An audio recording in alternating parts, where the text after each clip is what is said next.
Assalamu alaikum. Welcome to my class. I am Abdus Salam, Assistant Teacher, Rajshahi Collegiate School, Rajshahi, Bangladesh. My dear viewers and my dear students, today I am going to discuss very important topics, that is right form of verbs. Right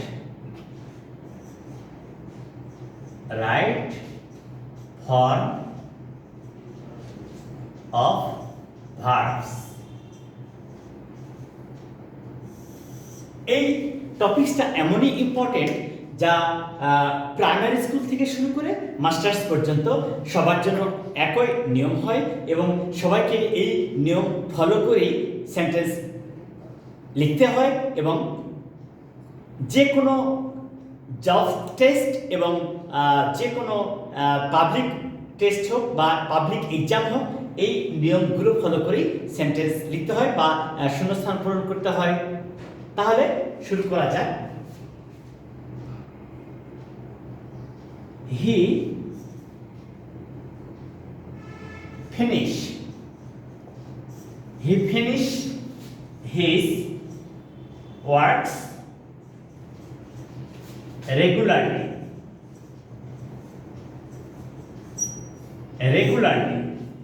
he finish his works regularly. আচ্ছা, এই যে regularly এটা হচ্ছে একটা adverb, তাহলে আমরা কি দেখব, যখনই সেন্টেন্সে daily, everyday, very often, sometimes, everyday, daily, usually, normally, never, ever, এই সমস্ত অ্যাডভার্ব যা হ্যাবিটসকে ইন্ডিকেটস করে এগুলি উল্লেখ থাকলেই হবে প্রেজেন্ট ইনডেফিনিট টেন্স বা সিম্পল প্রেজেন্ট টেন্স। তাহলে কি এর আনসারটা যখন আমরা লিখব তখন হবে finishes.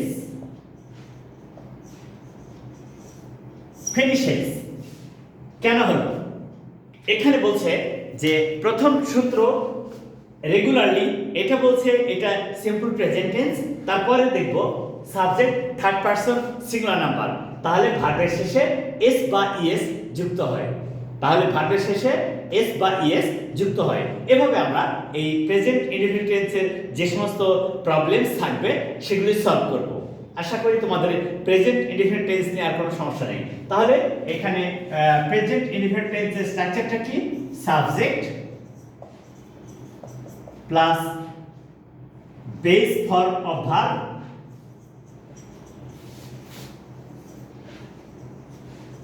Plus object or extension. এই যে এভাবে সেন্টেন্স তৈরি করলেই হয়ে যাবে প্রেজেন্ট ইনডেফিনিট টেন্স। আর যখন subject third person singular number তখন ভার্বের শেষে এস বা ইএস যুক্ত করলেই হয়ে গেল। আশা করি এখানে তোমাদের আর কোনো সমস্যা থাকবে না।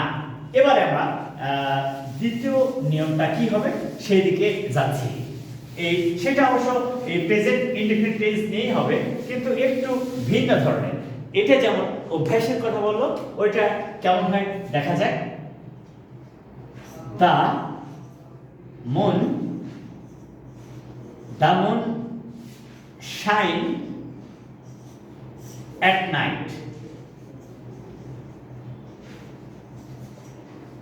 The moon shine at night, চন্দ্র রাত্রে কিরণ দেয়। আচ্ছা, চন্দ্র কি শুধু এক রাত্রে কিরণ দেয় বা এক বছর দেয়? নো, পৃথিবী সৃষ্টি হওয়ার পর থেকে একইভাবে চন্দ্র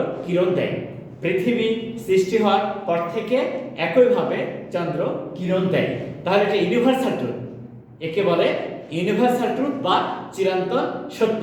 তাহলে ইউনিভার্সাল ট্রুথ বা চিরন্তন সত্য এই ধরনের সেন্টেন্সকে আমরা সবসময় প্রেজেন্ট ইনডেফিনিট টেন্স ব্যবহার করি। আর এর যখন আমরা আনসার করব তখন হয় শাইনস। এই যে the moon shines at night, চন্দ্র রাত্রে কিরণ দেয়, এটা ইউনিভার্সাল ট্রুথ, তাই প্রেজেন্ট ইনডেফিনিট টেন্স হলো। আশা করি এই প্রেজেন্ট ইনডেফিনিট টেন্স নিয়ে তোমাদের আর কোনো সমস্যা থাকবে না। আমাদের এই সেন্টেন্স দুটাই প্রমাণ করলো যে কিভাবে হয়। এবারে দেখা যাক তো, the flowers be gift of nature. The flowers be gift of nature. আচ্ছা, ফুল যে প্রকৃতির দান, এটা কিন্তু ইউনিভার্সাল ট্রুথ। এই ব্র্যাকেট বা শূন্যস্থানে যখনই দেখব ব্র্যাকেট বা শূন্যস্থানে বি ভার্ব থাকবে, যদি প্রেজেন্ট টেন্স হয় তাহলে বসবে এম ইজ আর, যদি পাস্ট টেন্স হয় তাহলে বসবে ওয়াজ বা ওয়ার। কিন্তু কখন এম, কখন ইজ, কখন আর হয়। যদি এটা সাবজেক্ট প্লুরাল ফ্লাওয়ার্স, তাই বসবে আর। তাহলে এখানে আনসারটা কি হবে? আর। এইটা হলো আমাদের আনসার। এবারে দেখো তো, হি বি অ্যাক্টিভ অলওয়েজ। এই যে অলওয়েজ সব সময়, তার অর্থ হচ্ছে এটাও কিন্তু হ্যাবিচুয়াল ফ্যাক্ট, এটাও প্রেজেন্ট টেন্স। তাহলে হি থার্ড পারসন, এই ক্ষেত্রে কিন্তু আনসারটা হচ্ছে ইজ। এবার দেখো কিভাবে রাইট ফর্ম অফ ভার্বে বি থাকলে তার উত্তরটা কিভাবে আমরা লিখতে পারি। আচ্ছা, আরেকটা সেন্টেন্স দেখা যায়, she be active yesterday. আচ্ছা, এই যে yesterday যখনই আমরা দেখব যে কোনো সেন্টেন্সে yesterday, last night, last week, last month, ago, long since, before, এই past indicating adverbs, এরা কি অতীত নির্দেশক অ্যাডভার্ব। এই past indicating adverbs উল্লেখ থাকলে সিম্পল পাস্ট টেন্স হয়। তাহলে যদি ব্র্যাকেট বা শূন্যস্থানে বি থাকে তাহলে পাস্ট টেন্সের ক্ষেত্রে কি হবে? উত্তরটা এখানে কিন্তু হবে ওয়াজ। তাহলে আমরা এভাবে শিখলাম যে ব্র্যাকেট বা শূন্যস্থানে বি ভার্ব থাকলে প্রেজেন্ট টেন্সের ক্ষেত্রে বসবে এম ইজ আর, ফার্স্ট পারসনে এম, প্লুরাল নাম্বার হলে আর, আর থার্ড পারসন সিনোনিম হলে হবে ইজ। আর যদি পাস্ট টেন্স হয় তাহলে ওয়াজ বা ওয়ার হবে। সি থার্ড পারসন, তাই ওয়াজ হলো। তাহলে বি ভার্বের যে ব্যবহারগুলো সেগুলো তোমাদের আর কোনো সমস্যা হওয়ার কথা নয়। তোমরা সহজেই এই বি ভার্বটাকে নিজেদের নিয়ন্ত্রণে নিয়ে আসতে পারবে। আশা করি এখানে তোমাদের আর কোনো সমস্যা নেই। এখন চমৎকার করে তোমরা এই বি ভার্ব থাকলে রাইট ফর্ম অফ ভার্বসের ক্ষেত্রে কি হবে সেটা তোমরা বুঝতে পারবে। আচ্ছা, এবারে দেখি তো এটা কি লেখা যায়। I saw her swim. I saw her swim in the pond. I saw her swim in the pond. আচ্ছা, এই সেন্টেন্সটা যদি আমরা ফলো করি তাহলে কিন্তু আমরা সহজেই বুঝতে পারি একটা কথা, সেটা হলো কি আই সাবজেক্ট, স এটা ভার্ব ট্রানজিটিভ, হার এটা হচ্ছে অবজেক্ট, এটা আরেকটা ভার্ব আছে, এটা এক্সটেনশন। আসলে একটা সিম্পল সেন্টেন্সে কিন্তু এইভাবে থাকবে না, এখানে ভার্ব থাকবে না। কি থাকবে? একটা সিম্পল সেন্টেন্সে একটাই সাবজেক্ট, একটাই ফাইনাইট ভার্ব। এই ভার্ব ট্রানজিটিভ এটা কিন্তু ফাইনাইট ভার্ব, এই সেন্টেন্স এটা ফাইনাইট ভার্ব। তাহলে আই স হার, আমি তাকে দেখেছিলাম কি অবস্থায়? সুইমিং। তাহলে এখানে আমাদের আনসারটা হবে সুইমিং।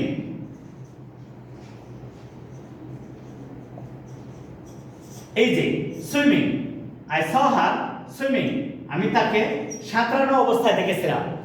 আচ্ছা, নিয়ম কি? যে একটা সিম্পল সেন্টেন্স কি?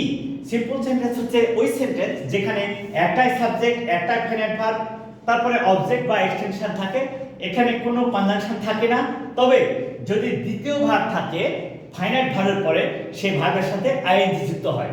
আর যদি ওই দ্বিতীয় ভার্ব দ্বারা উদ্দেশ্য বোঝায় তাহলে টু প্লাস ভার্ব হয়। কেমন? যেমন দেখো, দে went to field, they went to field to play football. এবারে to play, they went to field, তারা মাঠে গিয়েছিল, দে ওয়েন্ট টু ফিল্ড, তারা মাঠে গিয়েছিল, কে সাবজেক্ট, ফাইনাইট ভার্ব, এটা অবশ্য ভিআই অর্থাৎ ভার্ব ইন্ট্রানজিটিভ। আর টু প্লে উদ্দেশ্য, এটা হচ্ছে ইনফিনিটিভ। তাহলে আমরা এখানে শিখলাম। আর এখানে হচ্ছে ভার্ব প্লাস আইএনজি হয়, এটা হবে verb plus ING.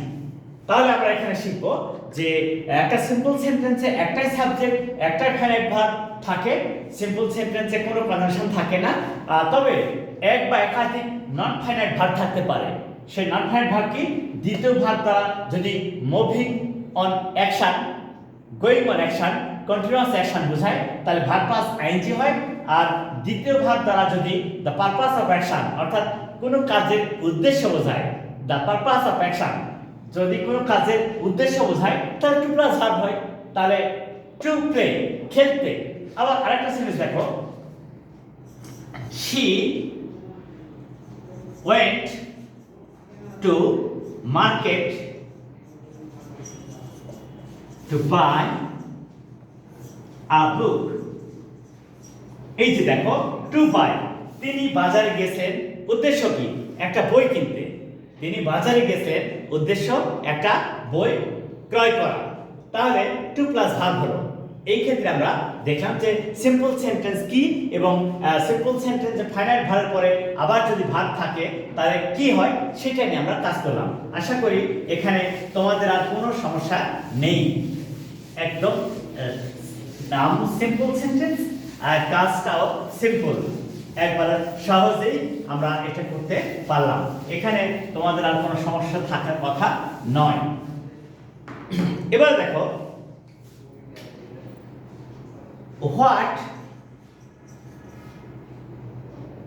what she do at this moment। আচ্ছা, প্রথমে দেখলাম যে এটা একটা ইন্টারোগেটিভ সেন্টেন্স, এটা একটা ইন্টারোগেটিভ সেন্টেন্স। এখানে ইন্টারোগেটিভ চিহ্ন আছে, তারপরে ডাবল কোশ্চেন হোয়াট আছে, এইটা দেখলাম আমরা, দেখে বুঝলাম যে এইটা একটা ইন্টারোগেটিভ সেন্টেন্স। কিন্তু এই অংশ যখন দেখছি তখন এটা ভিন্ন চিত্র। সেটা কি, এই at this moment, now, at present, যদি কোনো সেন্টেন্সে উল্লেখ থাকে সেটা কিন্তু প্রেজেন্ট কন্টিনিউয়াস টেন্স হয়। যদি কোনো সেন্টেন্সে now, at this moment, at present এগুলি উল্লেখ থাকে তাহলে এরা কিন্তু প্রেজেন্ট কন্টিনিউয়াস টেন্সকে নির্দেশ করে, অর্থাৎ বর্তমানে কোনো কাজ চলতেছে বা ঘটতেছে। তাহলে তোমরা তো জানো যে প্রেজেন্ট কন্টিনিউয়াস টেন্স হলে ভার্ব প্লাস আইএনজি হয় হলো, আর যেহেতু ইন্টারোগেটিভ সেন্টেন্স তাই অক্সিলারি ভার্ব এমিজার সাবজেক্টের পূর্বে যাবে। তাহলে এই সেন্টেন্সটাকে যখন আমরা ইন্টারোগেটিভ করছি তখন কি হচ্ছে, what is she doing, what is she doing at this moment, at this moment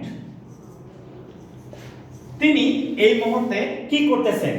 এই যে এইটা বললো প্রেজেন্ট কন্টিনিউয়াস টেন্স, তাহলে প্রেজেন্ট কন্টিনিউয়াস টেন্সের কি হয়, প্রথমে সাবজেক্ট, তারপর auxiliary verb এমিজার plus verb plus ING. যে কোনো কন্টিনিউয়াস টেন্স অর্থই কিন্তু ভার্ব প্লাস আইএনজি হয়। তাহলে আশা করি তোমরা এইটা দেখে বুঝলা প্রেজেন্ট কন্টিনিউয়াস। তাহলে প্রেজেন্ট কন্টিনিউয়াস টেন্স হলে কি বুঝলা, এই রকম স্ট্রাকচার থাকে প্রেজেন্ট কন্টিনিউয়াস টেন্সের, subject plus auxiliary verb am is are plus verb plus ING plus object or extension. যেহেতু এটা ডাবল কোশ্চেন তাই এই অক্সিলারি ভার্বটা সাবজেক্টের পূর্বে গেল। আশা করি তোমাদের এই প্রেজেন্ট কন্টিনিউয়াস টেন্স এবং ডাবল কোশ্চেন নিয়ে বা ইন্টারোগেটিভ সেন্টেন্স নিয়ে কোনো সমস্যা থাকবে না। Okay, my dear viewers, please follow this video from the beginning to the end and try to learn English easily with me.